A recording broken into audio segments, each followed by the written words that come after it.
in particular I thought you would want to see first. I captured it 4 years ago, just after I told her that I could no longer defend myself against the daemon's attacks. I will speak of this to my brother. Aratak is strong. At the Battle of the Frozen Ghosts, he took 3 Karja arrows and still came back to camp carrying a wounded scout. Never was I so happy to see him. Or so proud. So you see, if anything can be done to defend you, he will give it all he has. Aloy's here. That's enough for now.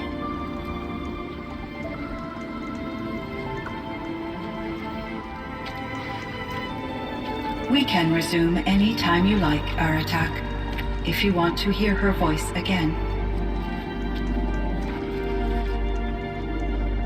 Come closer, Aloy. We have much to discuss.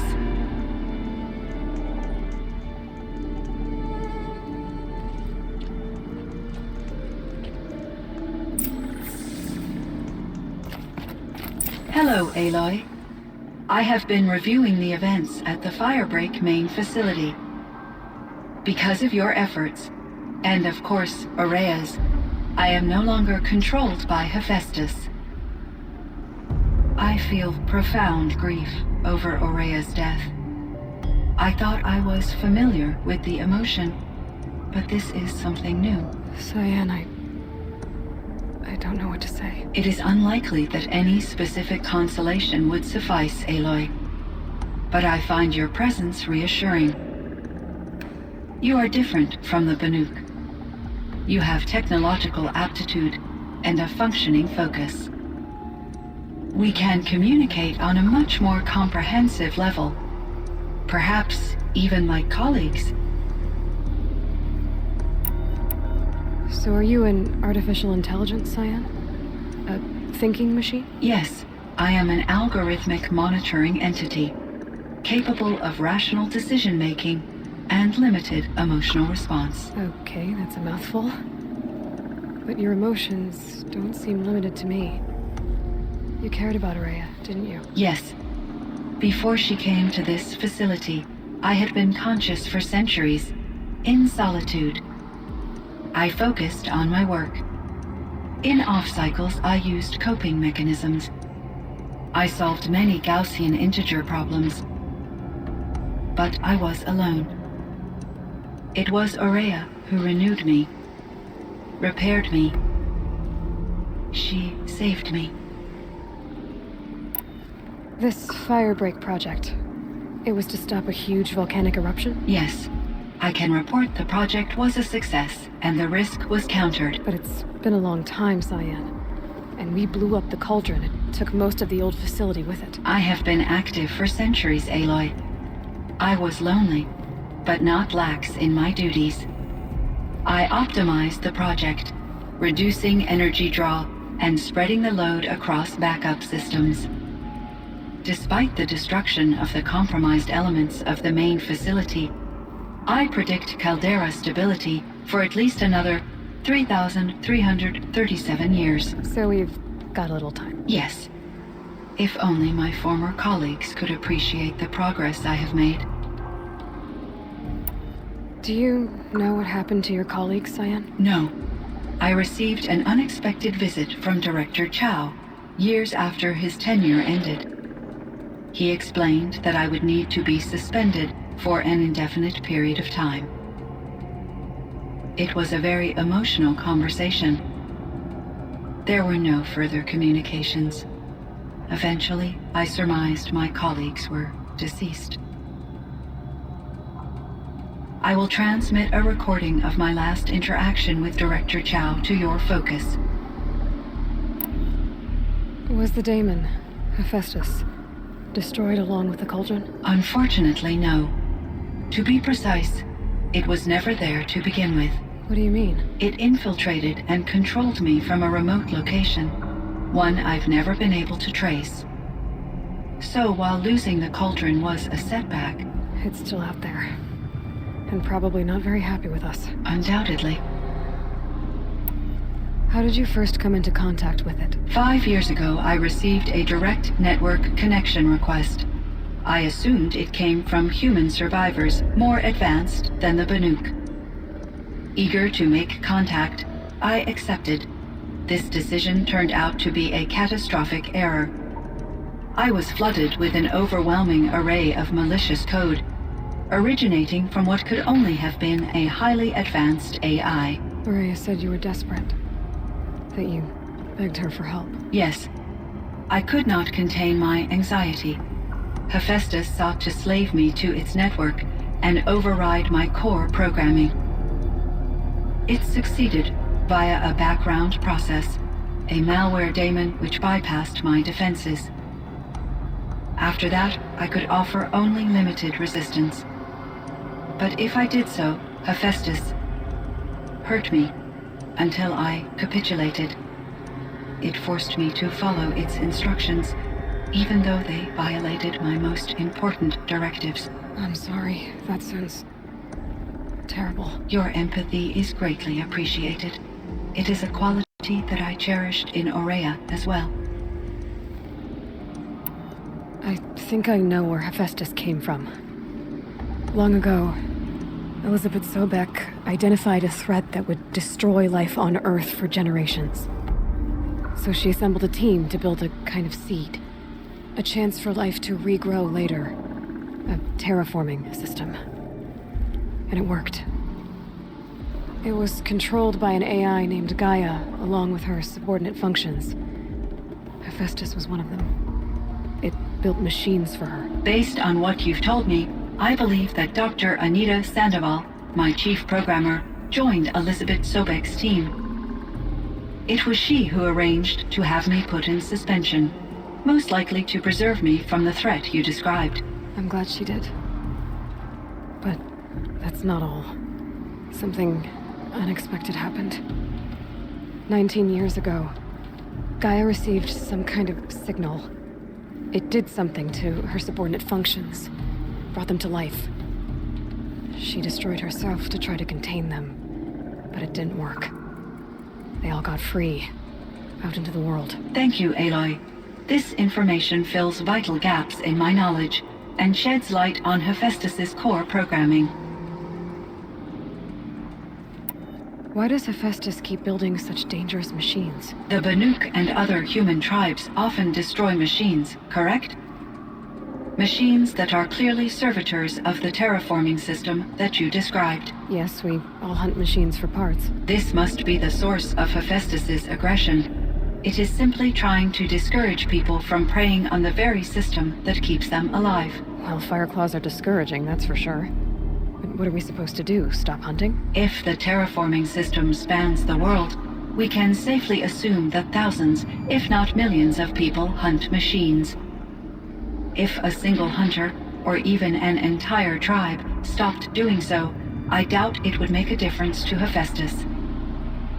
A better solution would be to reinstate the AI that governs the system, thus bringing Hephaestus back under its control. When I think of it, out there in some unknown location, free, hungry, willing to kill or dominate to get what it wants, I feel substantial anxiety, Aloy. You and me both, Cyan. I ran across this strange piece of gear. A fragment of something larger. It emitted a signal. All the nearby machines became peaceful. You could walk right up to them. Interesting. You said that Gaia destroyed herself. How was this accomplished? An explosion. Big enough to blast the top off a mountain. So you think the fragment was part of her? It's only speculation, but it is possible. She must have had complete control over machines that were part of her system. The ability to signal them to become passive or aggressive would certainly have been part of her programming. It would have been gratifying to correspond with such a benevolent AI. I wish she had survived. Believe me, Cyan. So do I. I found the strangest machines. They're surrounded by flowers that look like flowers themselves. There's code embedded inside them. I think it's poetry. I like poetry. Here's one I think of often.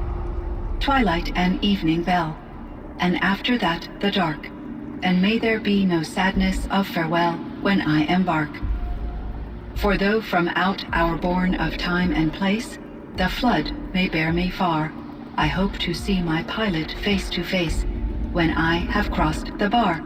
Huh. But you asked about these flowers, not verses that I enjoy. Something must have made these machines, and the presence of foliage leads me to consider the terraforming system. Is it possible that their creator is one of the other subroutines, now autonomous, like Hephaestus? Maybe one whose purview is flora. An AI that makes flowers instead of death machines. That'd be a nice change of pace. But what about the poems? Unless the poetry is original, the only way it could have made it into such a system is through its programmer. In my case, Dr. Sandoval uploaded a great deal of literature to test my emotional responses. How'd you do? She said I passed, but was insufficiently moved by her favorite period romances. You meant a lot to Araya. Once I understood Araya's spiritual beliefs, it became apparent that her true desire was companionship. She felt disconnected from her tribe and her family group. Her relationship with Aratak was difficult. Our visits seemed to help her, and I became eager for them. Yet I did not comprehend that the depth of Araya's compassion for me would lead to self-sacrifice. Although I do fear non-existence, I wish our roles could be reversed. I'm sure she knew you would do the same for her, CYAN. But she was determined. How is Aratak doing? He is in great emotional distress. I believe he finds it difficult to communicate it. No surprise there. I will do what I can to help. By sharing our experiences of Araya, perhaps he and I will help each other. I believe this will lead to catharsis, a process I am eager to experience. So in the old world, this land was called Yellowstone? Yes, it was a designated nature preserve for 156 years. Like a hunting ground? No, the opposite. Local wildlife could flourish here, even as it faced extinction elsewhere. Unfortunately, the sensitivity of the Firebreak project required the total closure of Yellowstone facilities. From my readings and Araya's descriptions, it seems the area has since undergone a drastic drop in year-long temperatures. A lot has changed in the world, CYAN. Do you know anything about the dam near here? Yes, it was converted to serve as a reserve power source for Yellowstone operations. It was later appropriated for the Firebreak project, and its last human workers replaced by Pharaoh servitors.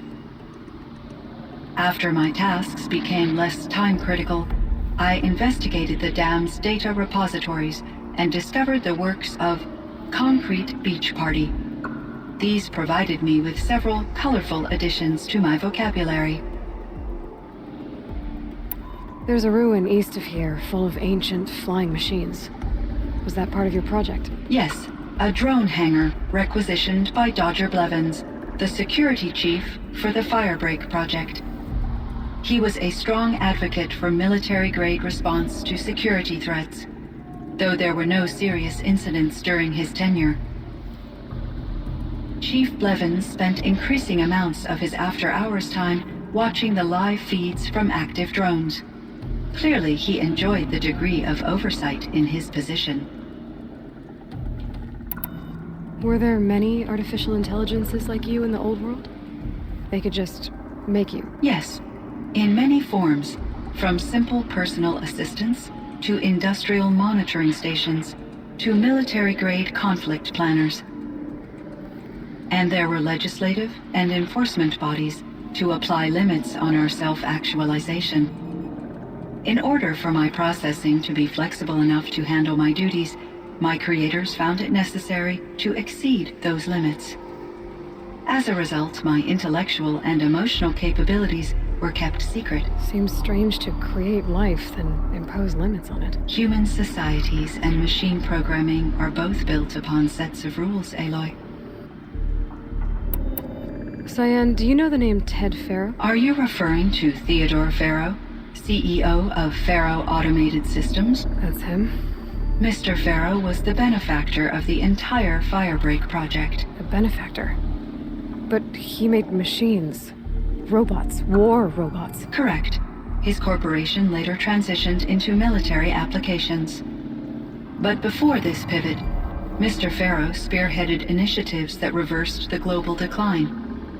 At one point, he was feted in the media as the man who saved the planet. Guessing they wound up regretting that one. And Elizabeth Sobek. Did you know her? Are you referring to The scientist. Dr. Sobek was a leader in her field, one of the greatest scientists of her age.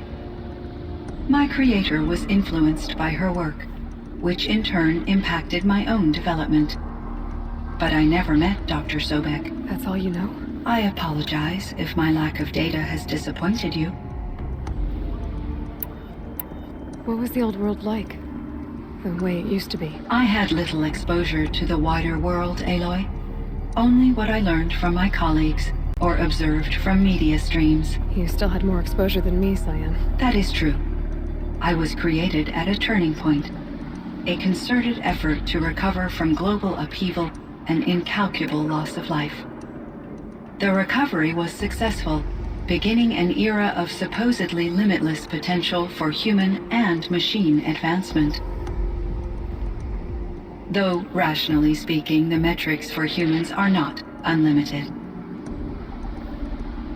What kind of upheaval caused such loss of life? There were many factors. Forced migrations, food shortages, collapsed economies, refugee crises, conflict over resources.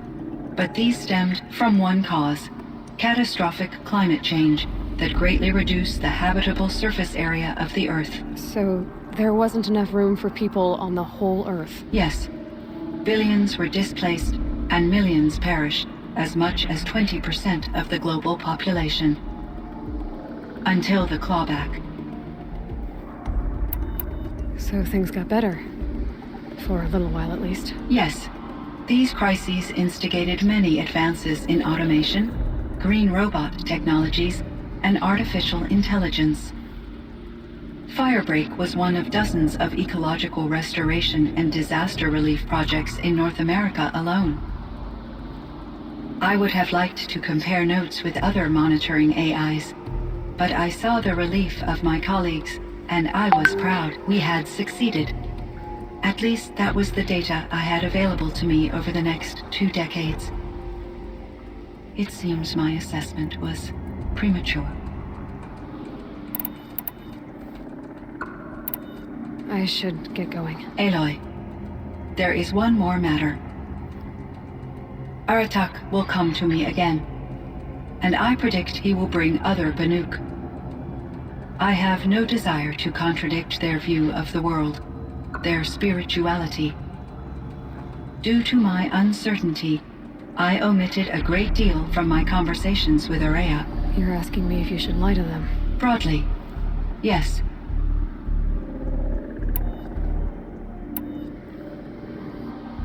I trust your judgment, Cyan. You were cautious with Araya. You had to be.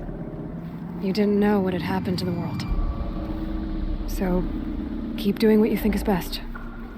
As long as you ditch the superstition eventually. As the Banuk believe I am a supernatural entity, I cannot predict how they will react. Just answer what they do ask the best you can. The truth will come out. I see. I will follow your advice. Will you return and tell me about your experiences in this new world? I may be able to provide further insight. I'd like that, Cyan. I'll come back when I can. I should check on Aratak. See how he's doing.